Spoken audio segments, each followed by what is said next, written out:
ദൈവത്തിനു മഹത്വം. യേശുക്രിസ്തുവിന്റെ വീണ്ടും വരവും പ്രവചന പഠനമെന്ന 172 ഭാഗത്തേക്ക് ഏവരെയും പ്രാർത്ഥനയോടെ ക്ഷണിച്ചുകൊള്ളുന്നു.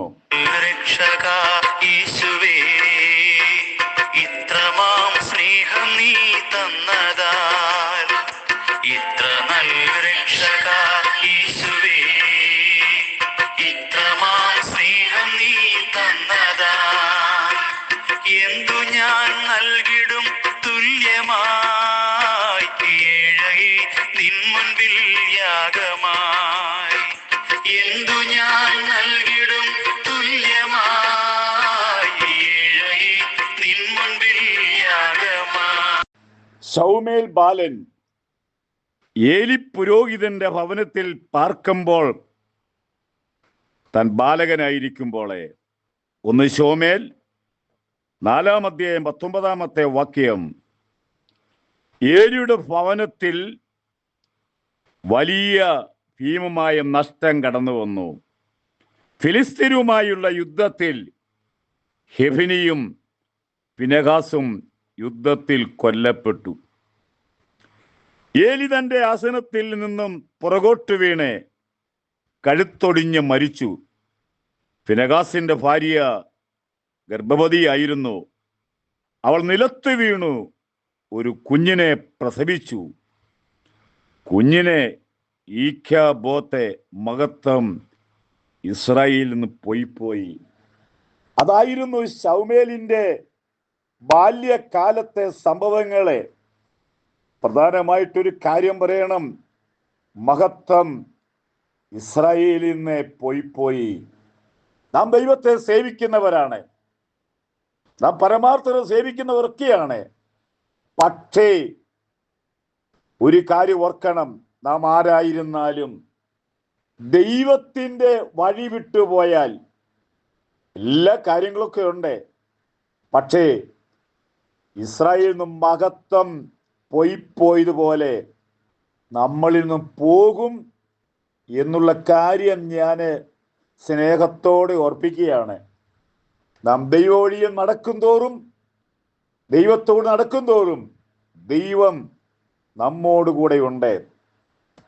ഫെലിസ്ത്യർ ദൈവത്തിൻ്റെ പെട്ടകമെടുത്തു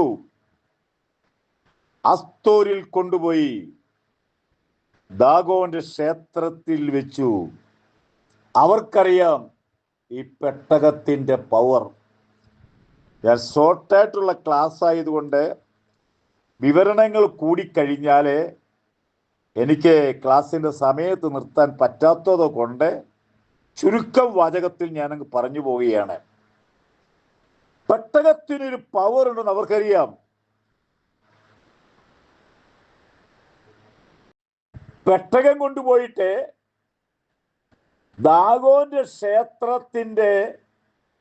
ദാഗോന്റെ മുമ്പിൽ കൊണ്ടുവച്ചു.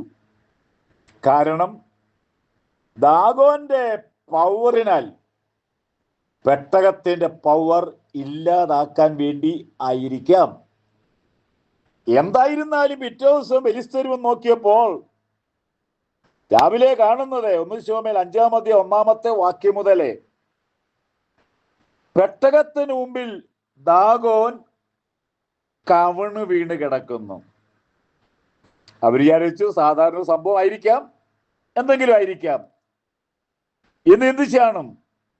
ദാഗോൻ എന്ന് പറയുന്ന ഒരു പ്രതിമയാണ്, ഒരു ശക്തിയുള്ള ദേവനാണ് അവരുടെ. പിറ്റേ ദിവസം ആയപ്പോഴത്തേക്ക് ദാഗോനെ നേരെ നിർത്തി, പെട്ടകത്തിന് മുമ്പില് ദാഗോനെ കൊണ്ട് നിർത്തി. സംഭവിച്ചെന്താ ചോദിച്ചു കഴിഞ്ഞാൽ, പിറ്റേ ദിവസം നോക്കിയപ്പോൾ ദാഗോൻ നിലത്ത് നിന്നും വീണ് കിടക്കുന്നു. ദാഗോന്റെ തല കൈപ്പത്തി ഉമ്മരപ്പടിമേൽ മുറിഞ്ഞു കിടക്കുന്നു. ഒരു കാര്യം ഓർത്തുകൊള്ളുക, പെട്ടകം ദൈവത്തിൻ്റെതാണ്. പെട്ടകത്തോടെ തൊട്ട് കളിച്ചാൽ പെട്ടകത്തിന് വർത്തമാനം പറയാൻ പറ്റിയില്ലെങ്കിലും ഇതിൻ്റെ ഉടമസ്ഥൻ ആള് ചോദിച്ചോളും. ഇന്ന് നമ്മുടെ ആരാധനാലയങ്ങളിലും പലതുമൊക്കെ ആക്രമിക്കുന്നുണ്ട്. മനസ്സുകൊണ്ട് വിഷമമുണ്ടെന്ന് പറഞ്ഞാലും ഉടയവൻ ചോദിക്കും ദിവസമുണ്ട്. ആ ചോദ്യം വൈകുന്നതിൻ്റെ കാര്യം എങ്ങനെങ്കിലും ഇവർ കർത്താവിൻ്റെ ഭാഗത്ത് കടന്നു വരട്ടെ എന്നുള്ള ആഗ്രഹമാണ്. പെട്ടകത്തിന് ഇത്രയും പവർ ഉണ്ടെങ്കിൽ നമ്മൾ ജീവനുള്ള ദൈവത്തിൻ്റെ ആലയങ്ങളാണ്. എത്രമാത്രം പവർ ഉണ്ട് എന്ന് നമ്മൾ ഒന്ന് ചിന്തിക്കുക.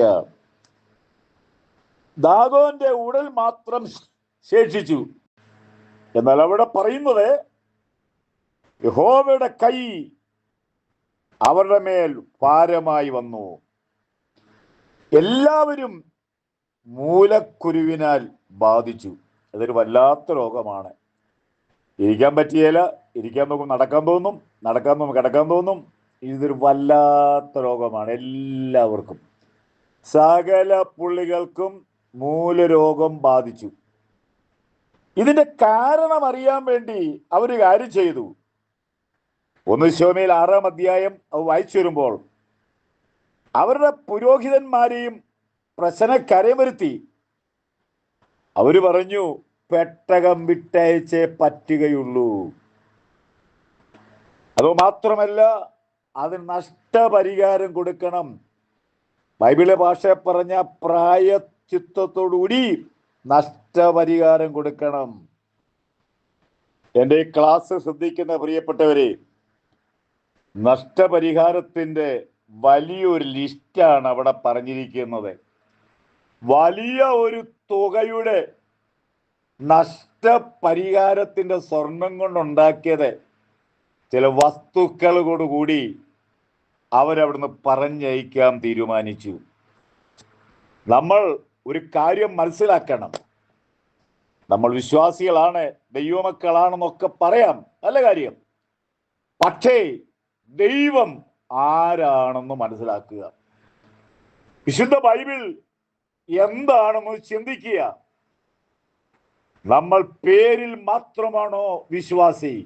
അല്ല, ദൈവവചനത്തിന്റെ പ്രകാരം നാം വിശ്വസ്തയോടെ കർത്താവിനെ സേവിച്ചാൽ നമുക്കുണ്ടാകുന്ന ഏത് പ്രശ്നങ്ങളുടെയും പരിഹാരം നമ്മുടെ ദൈവമാണ്. നമ്മളെ സംബന്ധിച്ച് പറഞ്ഞ ഒരു ബാധയും നമ്മുടെ കൂടാരത്തിൽ അടുക്കുകയില്ല. സംഖ്യാപുസ്തകം 23-ാം അധ്യായത്തിന്റെ 23-ാമത്തെ വാക്യം, ആഭിചാരം യാക്കോബിന് പറ്റുകയില്ല, ലക്ഷണവിദ്യ ഇസ്രായേലിന് ഫലിക്കയില്ല. നമുക്ക് ഒരാഭിചാരവും ഒരു മന്ത്രവാദവും ഒരു ലക്ഷണവിദ്യയും നമുക്കെതിരെയുള്ള ഒരു നേർച്ച കാഴ്ചകളൊന്നും നമ്മളെ ബാധിക്കുകയില്ല. കാരണം നാം ദൈവത്താൽ മാറ്റപ്പെട്ട ഒരു പ്രത്യേക ജനമാണെന്ന് ഓർത്തുകൊള്ളുക.